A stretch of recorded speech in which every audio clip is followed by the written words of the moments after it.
First and foremost, thank you guys so much for coming out. Woo! Yeah, everybody! Thank you for coming out.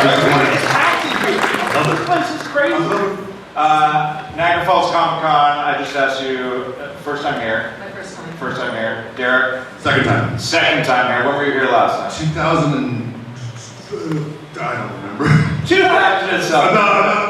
10 years ago. Yeah, 10 years ago. I can assume Well, that for Matt. it blends together a little bit, you know, but we just had, I was just saying, we just hosted the Texas Chainsaw Massacre, yes, 2 and remake Kemper Kill. We had Big Schlag in here, who you know, look up to, I'm assuming, Brett Wagner. We're friends, yeah. We're friends, okay, yeah. Look up to, like, what are you talking about? No, he's looking up to you worship him. He's looking up to you. No, I mean in a way of... like physically. Yeah, you guys, you know, you were in the last, essentially, installment of that movie, Friday the 13th. How did you become a fan of Friday the 13th? Like, what was your first introduction to that franchise? Me or you? Whoever. I don't watch horror movies. Well, we'll get to that. Don't say that out loud. Oh my God. He's leaving. Derek. The question is for you. You know, it's been around forever. It's one of the biggest franchises ever. How did you discover it? Guys, back in the day, there was a thing called a VCR. Yeah, I love it. With VHS tapes. No, back in the day when you could go see movies for the first time, where you had to go to the video store and rent the VCR itself. And then you're like, what movies do you want? I remember getting, like, I think Friday 1 and 2 were one of the first ones I ever saw. And I was like, I watched them back to back, going, this is incredible. But later on as a child, when I watched part 4, that's my favorite of the series. Because the part with me growing up with alopecia and having, those of you who know what alopecia is, like my body sees my hair as like a foreign obstacle and it rejects it. Though now as an adult I can grow a goatee, but nothing anywhere else. Which is He just said he'd be batting his eyelids if he had any. Yeah. Eyelashes, yes. Sorry. I do have eyelids. But the part where Corey Feldman came downstairs when he shaved his head and there's little tufts of hair here and there, I was about a little older than he was, but that's what I kind of looked like at the time.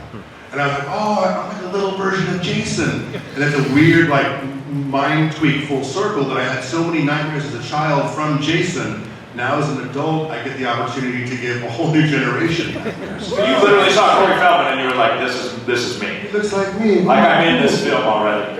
Oh my God, that's that's so good. You definitely in Friday the 13th, the remake, you give me kind of like Kurtzinger vibes mixed with, like the Jason is he's not as stiff, you know what I mean? Like Jason was always so stiff to me in the old ones, and you're throwing canoes, you're like you're the only Jason that I've seen turn a light switch on, I think. You're like, where is she? You're making the noise, and you were like, flick, I need to see what I'm doing, type thing. What's the question? Where?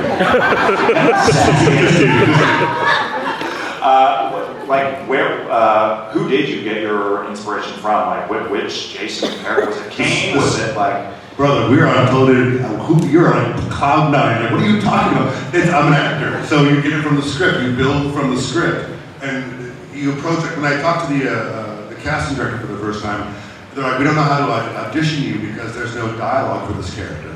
And the thing is, I go, you still approach it the same exact way as a professional actor with dialogue, without dialogue. As long as you commit sincerely to whatever goes on in the scenes, you have to trust that energy. I'm not a body actor, I'm not a suit guy, I'm not showing you how I feel through an eye. It's internal to external. So as long as I'm feeling it, it's real for me. It's like I have a monitor on my head turned back around, and you can see it as real or not. So as long as we're hitting those emotional beats, as human beings, we're going to feel that emotion as well, and you're going to be sympathetic. And some of the emotions, when people go, oh my God, you are terrifying, it's because of the emotion that's coming through and releasing that emotion as that pain and anger on these kids. Sure. That's a great answer. I mean, you got the one eye that you can, like, you're looking through or whatever. Kiki, mama. And speaking of horror films, and I guess not really liking them or whatever, was it E.T.? I read somewhere that, like, E.T. was the scariest movie that you'd ever seen. Yeah. It was too young, I think. I was very excited. Well, actually, E.T. when the kids going through the, the hospital and they've got all the plastic and it's all surgical looking. Anything white and surgical, like as a kid, really freaked me out. You know, being in hospitals with my grandparents and stuff like freaked me out. So what then actually, as part of the horror genre, got you into it? Like, or was it E.T.? No, it's fine. Like I saw E.T., which really freaked me out, and my parents would watch movies all the time, like on Scary Park, close your eyes, but I could still hear, you know. So Freddy Krueger really freaked me out. Okay, all right. That really freaked me out, Sure. which kind of turned me off of the horror genre for a Oh, no. long stretch until this came along, and then when the audition came in, I watched the original, which I think I had seen as a kid, but didn't really remember much of it because I was closing my eyes through most of it. Sure, fair. Yeah. If your parents made you close your eyes, you really don't know what you're hearing it, which may be worse, So, right? like, exactly. Like, no wonder I had nightmares about this stuff. It was like playing like bad movie in my head. So, like, First Nightmare on Elm Street, Freddy Krueger, Oh, like, yeah, super scary. Terrifying. Yeah. Have you met him in real life? I haven't. Okay. He's not as scary. He's not here, is he? No, not today. Right, yeah. No, he has been. He hasn't. But yeah, I was gonna say. Yeah. He will be when you go to sleep. He'll be in here tonight. You better watch out. So Derek, you're actually a bit of an improv guy yourself, as I hear. Yes, I've been doing it professionally since I was 17. Can't you tell with my timing? So then having to essentially not talk for all of that film, was it just like, you know, you were able to work on your craft because, yeah, you're trying to put all your motion into the movements? Like, it's, you know, what was it like as an improv artist and obviously a dude that's very good with words, like not being able to talk for a whole film? Like, what's that like? Part of the script. It was scary. Yeah, it's a weird question. So I'm trying to figure out how to angle them. You didn't really talk anyway. These were so stuff. You have so much process. Yeah. A lot of processing time. Prosthetics and things True. for the film. It was prosthetics, not a mask, right? It was glue. Everything was glued. Yes, you know, yeah. Sometimes it was the under mask, and sometimes I had little bits and pieces that are glued onto my face so I could still breathe properly and Okay. try to survive the scene. But no, it wasn't. I mean, as an actor, you adapt to whatever the role is. So Yeah. it's like it's not my choice to do it. It's like it's endowments. So Right. like you're playing different games. Like, oh, I can't talk, or I technically can talk if I wanted to, but the script's not written the way. You use that as your blueprint, and that's what. But I'm like, do you find yourself like talking under that mask? Like, you know, do you like, I guess you're just grunting and whatever. No, I would fuck around from time to time, like when like mess with Aaron you and like going, I'm gonna get you. Yeah. Aaron, what? I'm gonna get you real good. No, I'm trying to get care of it. Cool. I mean, the first time you saw him in costume, were you like, Yeah, Like, this is a no, lot. it freaks me out. No, we were filming nights. My character was mostly nights, and I had a really hard time sleeping during the day. And Derek Mears / Jason Voorhees was haunting me in my waking hours and my sleeping hours. like you said, yeah, both names, because Derek is definitely still haunting him as Derek. Makes sense. The smell, I get it. Follows me everywhere I go. Do you have There's one. Did I ever tell the story when Willa first saw me? No. When Willa Ford from the lake scene, because as actors, we're all hanging out, like we're pals, and like going to dinners and causing havoc around Austin.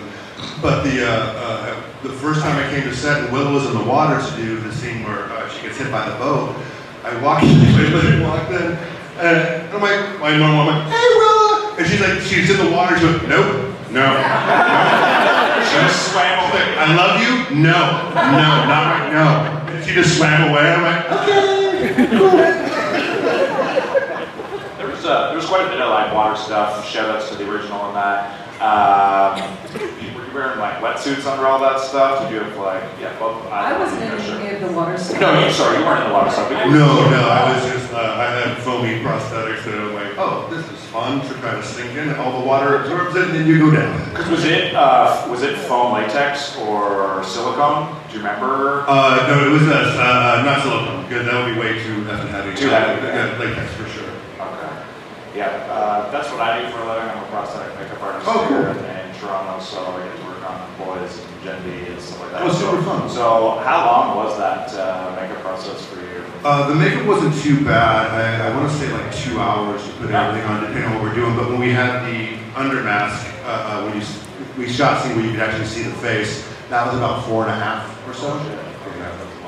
Because you also had the, one of my favorite parts about that costume actually is the long, like, wispy hair. It's almost like, you know, yeah, you've been living out there for so long, you're definitely raggedy clothes and whatever, but then your hair is so, like, so long. It's just stringy. It's really stringy and thin, but it still grows. So creepy. It's like my mother. You know? She's losing her hair, and I won't talk to you about losing her hair. Amanda, so kind of newer to the horror genre, if I do say so myself. But you love it. I enjoy making films. I Friday the 13th is up there as one Of course, yeah, you get asked to be in that movie. You're like not asking any questions. You're like, yes, me, sure. But from the OC. Any OC fans in here? Woo! Yeah, hey, I remember that show growing up, and I guess it was like, it was my guilty pleasure. Okay, well, so what was it like working with like some pretty big actors? It was kind of my first. Like Tate Donovan. Like, Yeah. Tate Donovan. And Peter Gallagher, who I grew up watching, and I mean, I was surrounded by really seasoned, amazing actors that had been in the business for a long enough time that they knew that it was sort of like an ball, the show, and they were really vocal about it. And I was 19, I think, when I did the show, and it was the beginning of my career, and I didn't know much about it. Sure. And I really appreciated the advice and They hold your hand a little bit. I mean, I think all of us, right? The younger, the kids in the show, it was, for most of us, it was, I think aside from Misha, it was sort of all our big breaks. Sure, of course, yeah. So they, really imparted some great advice about it to just really appreciate the moment because you don't know how long it's going to last. 4 seasons. And that was the thing, that advice was great for me to carry into Mentalist. Mentalist, we're going to bring that. Yeah! Huge grace. Thank you. Yeah, because it gave me a much deeper appreciation for the opportunity that I had. And it was really wonderful to be a part of a successful show that they don't do 7 seasons of TV anymore.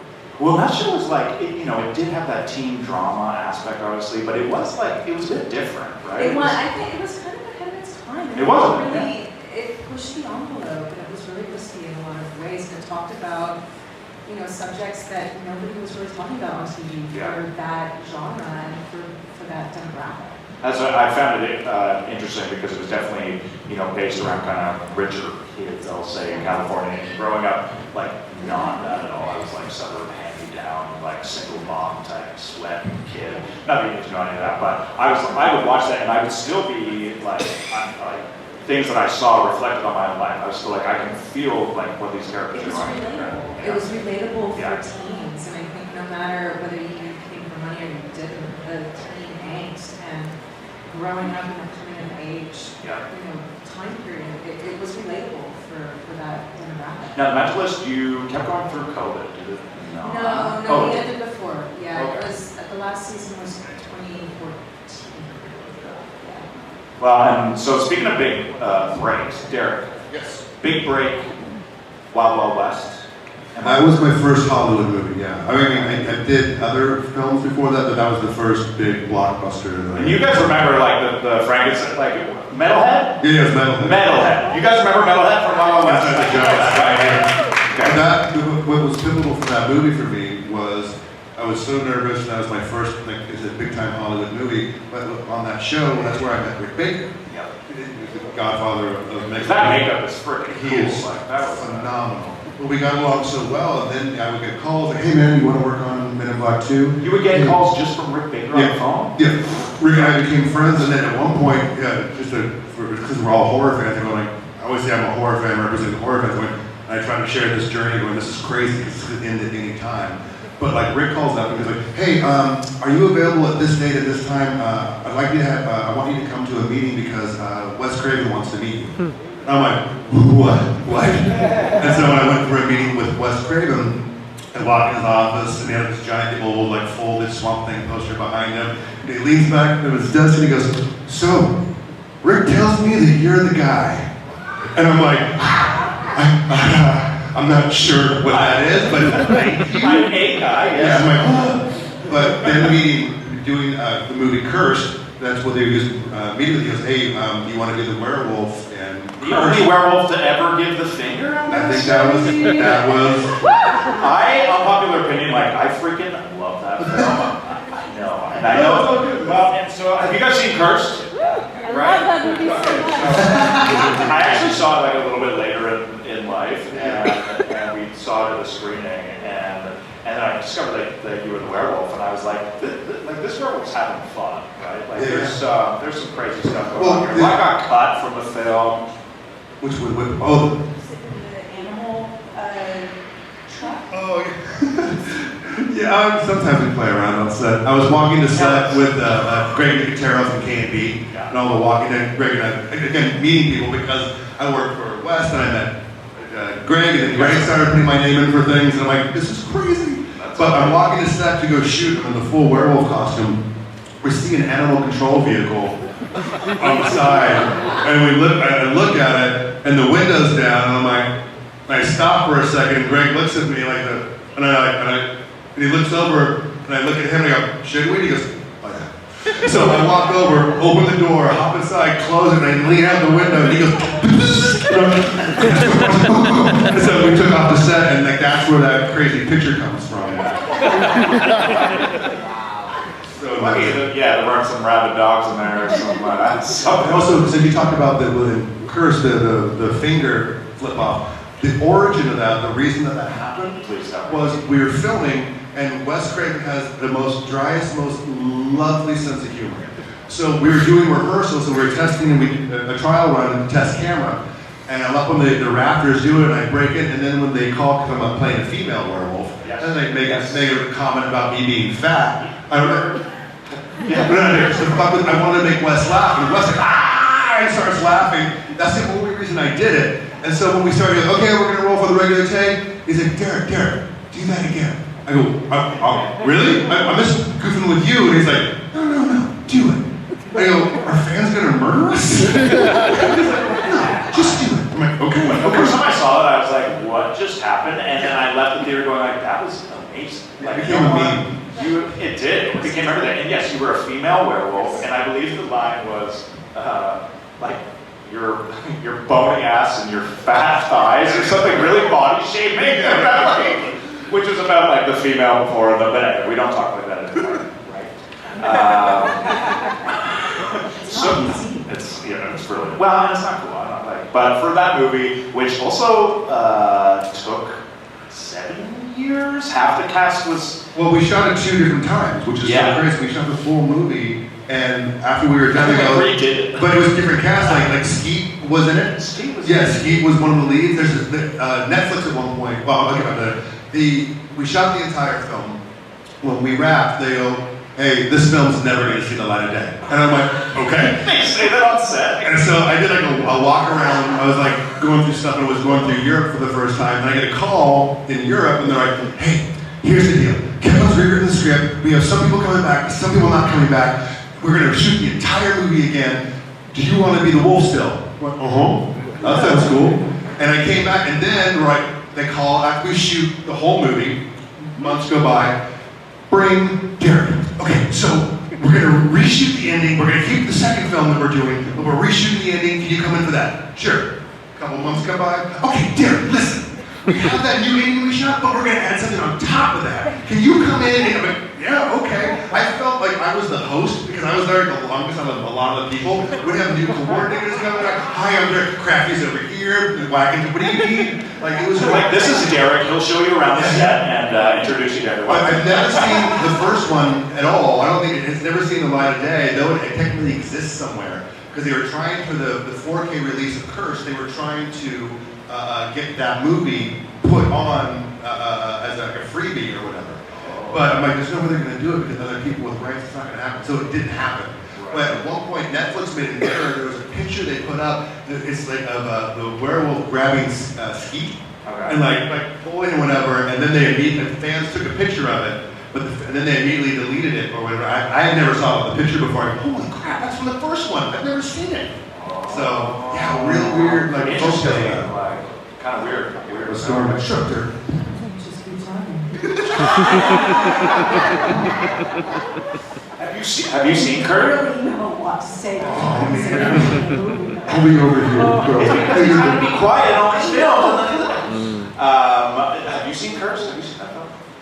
No. Okay. It's really ridiculous. If anybody hasn't seen it, I highly recommend it. Because Rick Baker also. So it's the last thing I just love this movie so much. Rick Baker started doing your makeup and then He did the first round of all the stuff, and then Righetti didn't return for the sequel, or the second time shooting. for the second time. And so K&B took over, and they remodified the wolf, so the wolf had more of a muscular suit, and they took some of the Rick Baker stuff and messed it up, and altered some of it. Because Rick's original version of the werewolf was very pristine, had more of a dog, like greyhound chest sunk in. Like, it was so amazing, like, being a fan of Rick, and having Rick, like, moving like individual hairs so everything was absolutely perfect. This, again, growing up and like the first like beta video I ever bought was Michael Jackson's Thriller, and seeing John Landis and Rick Baker going, what? Wait, now Rick and I are friends? I'm like, are you kidding me? Like, this is crazy.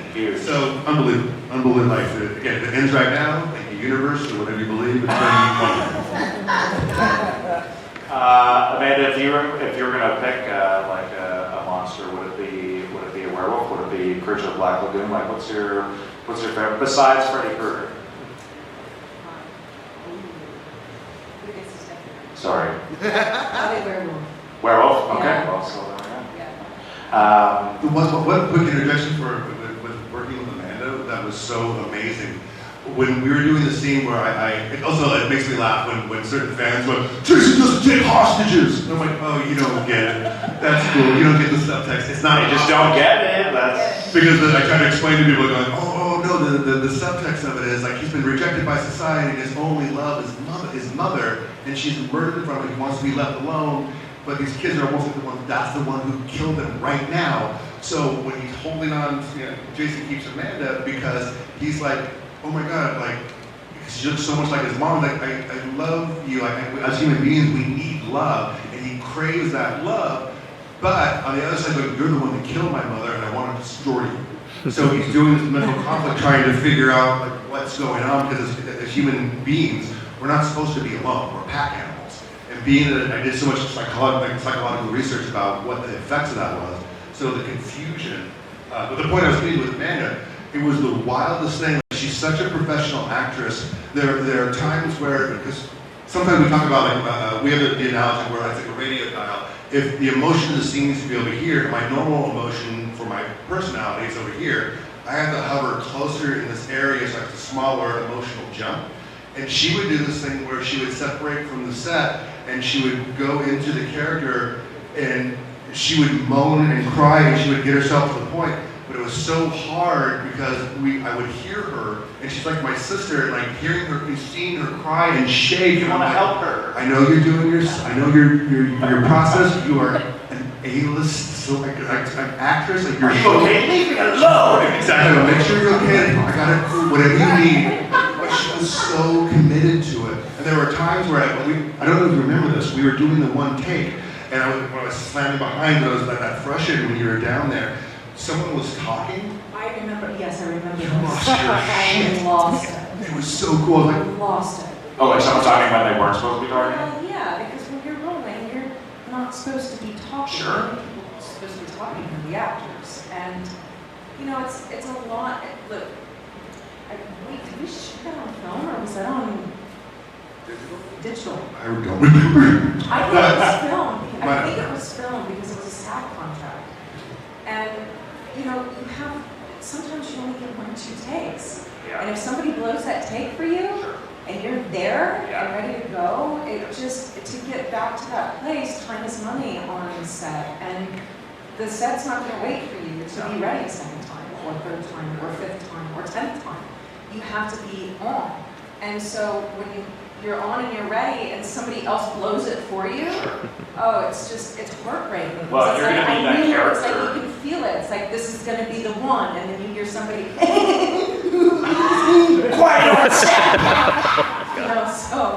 but I used it. I just used it also emotionally, she's so close to that manic, like, stressed out already. So immediately you switched it, but you defended me, because it was during one of my things, was we were doing it, and you were like, what the fuck? She's like, what? He's acting right now. Why are you being so disrespectful? Like, let him do it. Like, what are you? And I'm like, oh, that's my lady. Well, because you're also you're in character, so you're actually almost yelling at that person in character because you're giving your emotion to that. But that actually brought me to my next question, which I've worked with some actors that literally use, this one woman, she used like a hair clip, and she would like pinch part of her skin. It was like a drug mule movie. She like, her family was getting beat up. It was like really, really intense. Her kids were kidnapped, all this crap. And so she literally, one day I was like, why do you have a red mark on you? Because I was just doing her, I was putting one scar on her every day for like 2 months. And then I was like, oh, what's that? Did I put that on the, like, did I put your forehead scar on your arm? Am I like sleeping today? And she's like, no, that's the mark from my bobby pin that I'm using. Is there anything that you've done like to put yourself into, like think of dead rabbits or like, I only say that because that's what I've thought of dead rabbits once and it made me really sad, so. For Friday the 13th, look, for me, technique is whatever works.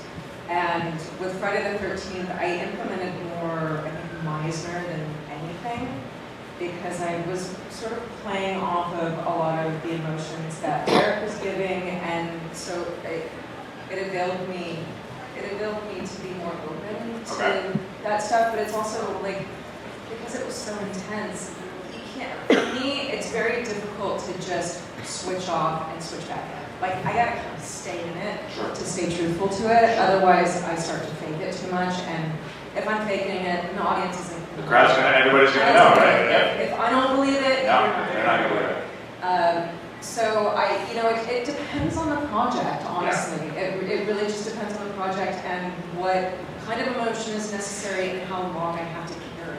So do you guys ever like psych each other, like, hype each other up, like type thing? Was it like, would Derek come out and like, obviously yes, his script, Derek, I don't, but would you guys have moments like off screen where you'd be like, okay, like let's, I think it get was each more other's stunt heads? stuff. Not really. It was more with the stunt stuff. Like I think in terms of process, emotional process, I don't remember ever doing anything like that. We never talked about it together. We would go through the techniques to make sure it was safe for the stunts. But when it was good, we were both just committed to the scene and literally listening so well to each other and like giving each other, going back and forth and creating that energy, which is like it's like an emotional tennis match. And it's just like that's when you connect with another actor. It is the best thing. Like sometimes you're like, fuck the script, but where are we going? I'm with you right now. And it's wonderful. That was what was great about it, is the journey, being able to take the journey and stay in it. Even though it was challenging emotionally, like to have professional actors that are with you on that journey, and it's about the emotional journey of it.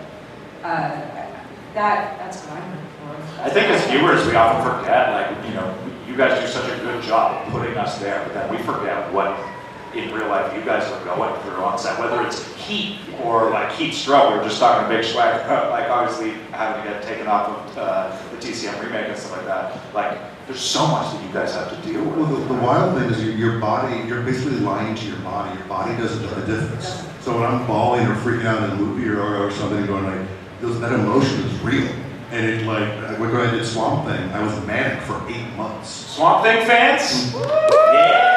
I wish that kept going. I wish that had nothing to do with our show, all politics. All politics, politics, line, all good, above my pay grade. But being manic 8 months, day after day after day, it seeps into your normal thing, especially when you're in a suit. Yeah. Again, you start to overheat with the emotions on top of that, you're just like, Murr. Was that the longest makeup application for you? No, the longest actually was Wild West, believe it or not. Was it? Intense. It was Kid Diaz. He was like, is it cool to mess around? I'm like, go ahead. I think it was like 9 hours. Oh my God. You can't say it's cool to mess around. We're gonna take you home. And I want it to be great, man. Like, again, I always talk about with TV and film.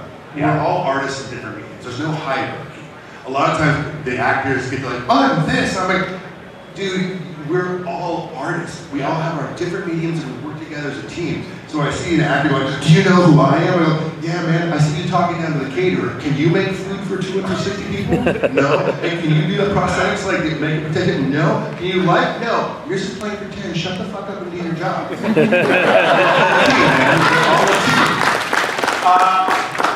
What was it like working under Marcus in this role?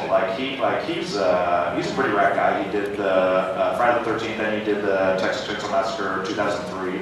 I've heard nothing but good things. Was he good at getting you guys into your emotions and stuff like? He's a really eccentric cat. So, because some horror directors are like, holy moly. But I don't know. I think Marcus is a much more visual director than actor's director in terms of approaching his process. I think is not necessarily approaching it from the emotional side. It's more approaching it from a visual perspective. Sure. So that would I feel like that was more his style, and like I said, the actors that were hired were all really great. So it was usually when you hire good actors, you can kind of get out of the way and let them play and do their thing, and you're going to get what you need if you don't mess with it too much. And I feel like he did that. He wasn't really overwhelmingly a part of the emotional process, but he was much more on the visual. So did he give you guys a bit of free reign? I know improv is obviously talking, but was there things, something got thrown or someone picked someone up or anything that happened where you're just keep that?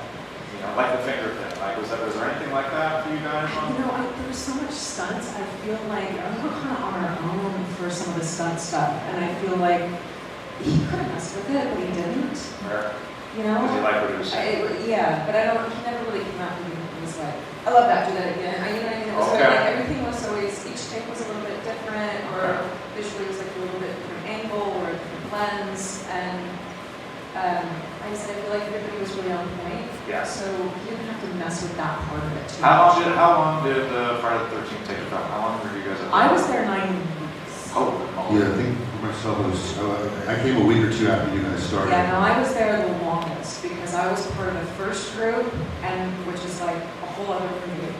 I feel like the first 10 minutes is a whole. Yeah, really. And then I was there for all the second part of the movie when chained up and stuff. And then we ended up doing reshoots, which I think were tagged on to the end of the shoot, which extended it an extra. Reshoots were right after They the shot? Yeah, they were kind of editing while we were filming, so they kind of knew what they needed.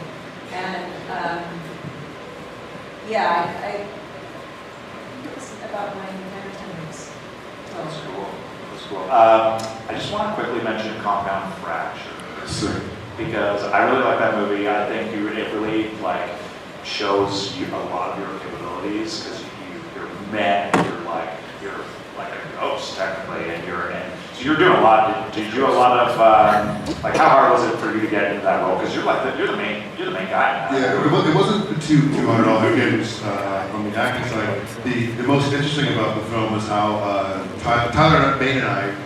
Tyler Maine. Because Tyler Maine, for those who don't know, he played Sabretooth in the X-Men movies. He was Michael Myers in Zombies Halloween.